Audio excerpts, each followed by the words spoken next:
सुप्रभात बच्चों, कैसे हैं आप सब। आशा है आप सब अच्छे होंगे, स्वस्थ होंगे। मैं मंजू यादव, आपकी हिंदी विषय की अध्यापिका। बच्चों, जैसा कि आप सभी को ज्ञात है, पूर्व कक्षा में हम हमारी हिंदी व्याकरण के पाठ 19 वाक्य विचार का अध्ययन कर रहे थे। आज की कक्षा में हम पाठ 21 विराम चिन्ह के बारे में अध्ययन करेंगे। तो चलिए शुरुआत करते हैं। बच्चों, विराम का अर्थ होता है रुकना। जब हम अपने विचारों को प्रकट करने के लिए कुछ बोलते हैं तो बीच बीच में एक विचार या उसके कुछ अंशों को प्रकट करने के पश्चात थोड़ा रुकते हैं ना। अपनी कोई बात बोलते हैं, कोई वाक्य बोलते हैं तो बोलते समय बीच में थोड़ा रुकते हैं। रुकने की इसी क्रिया को व्याकरण की भाषा में विराम कहते हैं। विराम का अर्थ मैंने क्या बताया आपको, रुकना। और रुकने की इसी क्रिया को व्याकरण की भाषा में क्या कहते हैं, विराम कहते हैं। तो विराम का अर्थ आपको समझ में आया कि जब हम अपने विचारों को प्रकट करने के लिए कुछ बोलते हैं तो बीच बीच में एक विचार या उसके कुछ अंशों को प्रकट करने के पश्चात थोड़ा रुकते हैं। और रुकने की इसी क्रिया को क्या कहते हैं, व्याकरण की भाषा में विराम कहते हैं। तो बच्चों, विराम चिन्ह की परिभाषा क्या होगी। भाषा के लिखित रूप में विराम देने के लिए जिन चिन्हों का प्रयोग किया जाता है उन्हें विराम चिन्ह कहते हैं। आया आपको समझ में। भाषा के लिखित रूप में विराम देने के लिए जिन चिन्हों का प्रयोग किया जाता है उन्हें विराम चिन्ह कहते हैं। बच्चों, विराम चिन्हों में अर्थ को प्रभावित करने की क्षमता होती है। वे एक वाक्य के अर्थ को ही बदल देते हैं यदि वे दूसरी जगह लगें। जैसे उदाहरण देखते हैं, रोको मत, जाने दो। यह क्या भाव प्रकट हो रहा है, ना रोकने का, कि किसी को रोको मत, जाने दो। लिखा है ना, हम कैसे पढ़ रहे हैं इसे, रोको मत, जाने दो। रोको मत के बाद थोड़ा सा रुके, रोको मत, जाने दो, तो ना रोकने का भाव। अब इसी वाक्य को देखिए, रोको मत, जाने दो।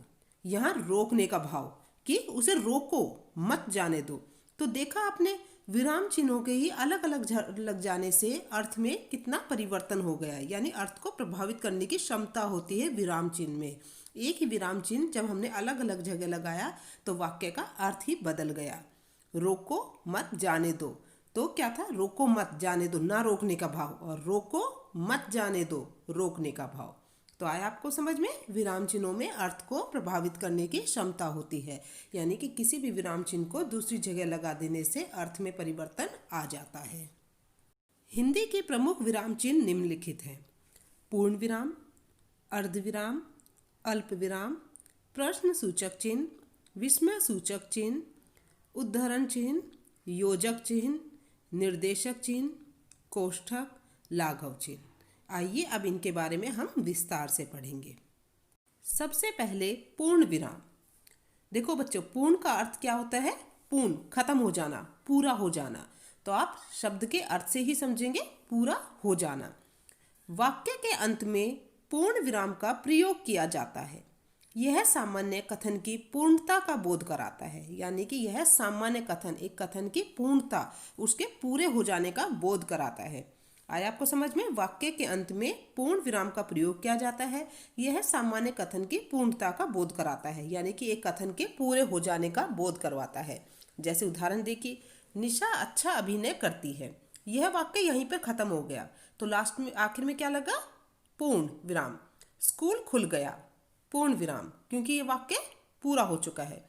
बच्चा सो गया, तो यह एक सामान्य कथन की पूर्णता का बोध कराता है। इसके पश्चात आता है अर्धविराम, यानी सेमीकोलन। बच्चों, अर्ध शब्द का अर्थ होता है आधा। हमने आपको समझाया था अभी, पूर्ण शब्द का अर्थ होता है पूरा, पूर्ण हो जाना, लेकिन अर्ध शब्द का अर्थ होता है आधा। तो देखिए, अब परिभाषा समझिए। पूर्ण विराम से कम देर तक रुकने के लिए अर्ध विराम का प्रयोग किया जाता है। यानी पूर्ण विराम से कम देर, पूर्ण विराम में तो हम पूरी तरीके से रुक जाते हैं, लेकिन अर्ध विराम में क्या करते हैं, पूर्ण विराम से कम देर रुकने के लिए, यानी अर्ध, आधी देर रुकने के लिए हम अर्ध विराम का प्रयोग करते हैं। जैसे उदाहरण देखिए, अतिथि आ गए, वे शीघ्र चले जाएंगे। दादाजी चले गए, वे फिर मिलने आएंगे। तो आपको आया समझ में। पूर्ण विराम से कम समय के लिए रुकना, यानी अर्ध विराम, आधे के लिए। पूर्ण का मतलब पूरा, अर्ध का मतलब आधा। तो पूर्ण विराम से कम देर तक रुकने के लिए अर्ध विराम का प्रयोग किया जाता है। उदाहरण फिर से देखिए, अतिथि आ गए, वे शीघ्र चले जाएंगे। दादाजी चले गए, वे फिर मिलने आ जाएंगे।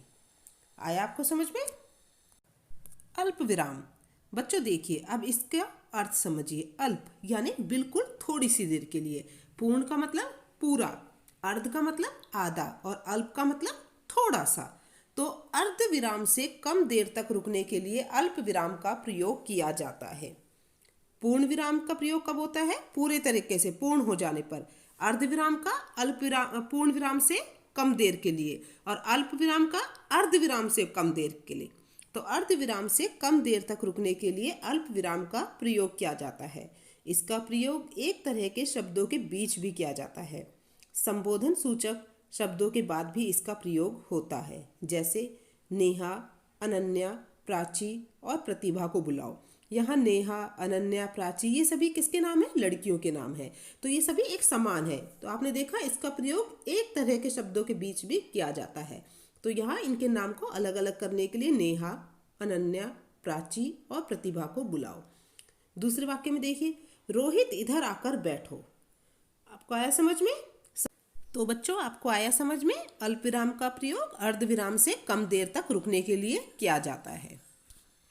प्रश्न सूचक चिन्ह। प्रश्न सूचक चिन्ह का प्रयोग प्रश्नवाचक वाक्यों के अंत में किया जाता है। यानी ऐसे वाक्य जिनमें हम प्रश्न पूछ रहे हो, वहां पर प्रश्न सूचक चिन्ह का प्रयोग किया जाता है। जैसे दरवाजा कौन खटखटा रहा है, तो यहाँ क्या हो रहा है? प्रश्न पूछने का भाव है, प्रश्न पूछा जा रहा है। तो दरवाजा कौन खटखटा रहा है, यहाँ प्रश्न सूचक चिन्ह आएगा। कौन आया है, तो प्रश्न सूचक चिन्ह का प्रयोग कहाँ किया जाता है? प्रश्नवाचक वाक्यों के अंत में किया जाता है। जहाँ प्रश्न पूछने का भाव हो, वहां पर प्रश्न सूचक चिन्ह का प्रयोग किया जाता है। विस्मय सूचक या संबोधन सूचक चिन्ह। बच्चों विस्मय शब्द के बारे में हम पूर्व कक्षा में भी पढ़ चुके थे। विस्मय हर्ष, शोक, घृणा आदि भावों तथा संबोधन के लिए इस चिन्ह का प्रयोग किया जाता है। यानी कि ऐसे भाव जिनके द्वारा हर्ष, शोक, घृणा यानी खुशी, किसी चीज को देख के घृणा हो, या हम किसी के लिए शोक प्रकट करें, तो वहां पर इस चिन्ह का प्रयोग किया जाता है। जैसे वाह कितना सुंदर चित्र है, यानी कि जहां हमें देख करके खुशी हो, वाह कितना सुंदर चित्र है। आहा ठंडी आइसक्रीम खाकर मजा आ गया, जहां हर्ष का अनुभव हो, खुशी का अनुभव हो।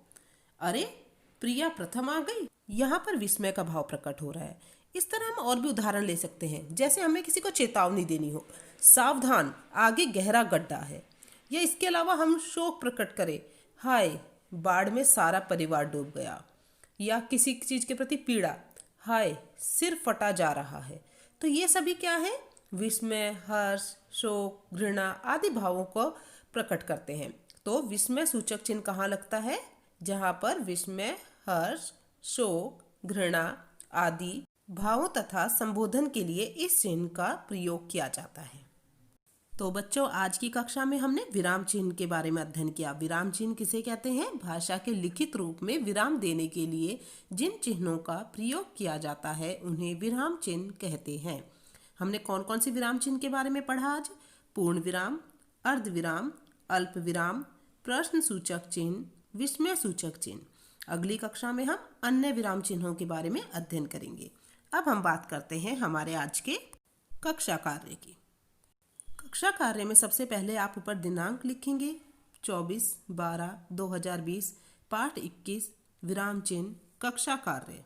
प्रश्न संख्या 1, विराम चिन्ह की परिभाषा लिखिए। भाषा के लिखित रूप में विराम देने के लिए जिन चिन्हों का प्रयोग किया जाता है उन्हें विराम चिन्ह कहते हैं। प्रश्न संख्या 2, वाक्यों में आए विराम चिन्हों के नाम लिखिए। आपको यहाँ कुछ वाक्य दिए गए हैं, आपको उनमें जो विराम चिन्ह हैं उनके नाम लिखने हैं। आप चलिए हम पहुंच जाएंगे। पहला विराम चिन्ह कौन सा है? अर्ध विराम, और आखिर में पूर्ण विराम। अरे सोनाली भी गीत सुनाएगी, अरे के बाद विस्मय सूचक चिन्ह और आखिर में पूर्ण विराम। ब्रह्मपुत्र, गोदावरी और कृष्णा में बाढ़ आ गई, पहला अल्प विराम और फिर पूर्ण विराम। ढेर सारे फूल कौन लाया है? प्रश्न सूचक चिन्ह। शाबाश इसी तरह प्रथम आते रहो, शाबाश के बाद विस्मय सूचक चिन्ह और अंत में पूर्ण विराम। प्रश्न संख्या 3, उचित स्थानों पर विराम चिन्ह लगाइए। आपको यहाँ कुछ वाक्य दिए जा रहे हैं जिनमें विराम चिन्ह नहीं लगे हैं। आपको वहाँ कुछ इस प्रकार से विराम चिन्ह लगाने हैं। देखिए, उफ, गर्मी के मारे जान निकल रही है, तो उफ के बाद विस्मय सूचक चिन्ह और आखिर में पूर्ण विराम। इसी तरह आपको सभी वाक्यों में उचित विराम चिन्ह लगाने हैं। बच्चों, आप अपना कक्षा कार्य साफ एवं सुंदर लिखाई में करेंगे। आज के लिए इतना ही। अगली कक्षा में हम अन्य विराम चिन्हों के बारे में अध्ययन करेंगे। तब तक के लिए धन्यवाद।